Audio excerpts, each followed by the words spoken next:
Mao na ni naitabo sa muang bay, pait kayo among kaimtang manggali, nakadagan ang akong pamilya.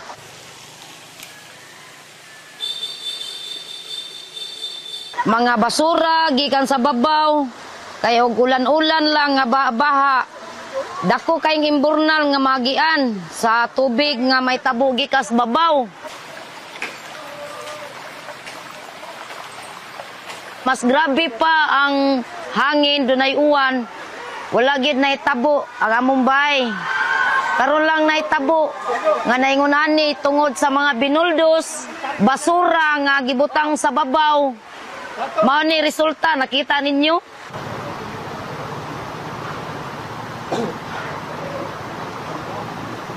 Ang lakas, malakas kasi natakot kami kagabi kasi ang lakas-lakas ng hangin, tapos yung kumalabog sa namin, sa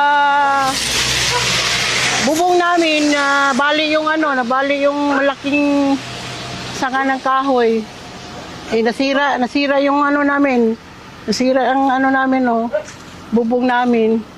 Tapos ang lakas ng tubig doon pumasok sa bahay namin.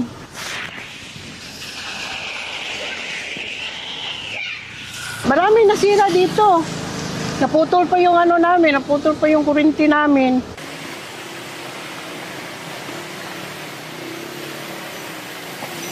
Pinaka-lisod yun nato diri nga sitwasyon karon ang landslide. Needed yun nato ang mga bako o mga heavy equipments para makliya nato ang kadalanan. Karon nag-clearing pa ta sa mga kahoy sa madara nato. So doon na gyud ko kay mga bato ron sa unahan nga dili din magian og mga sakyanan.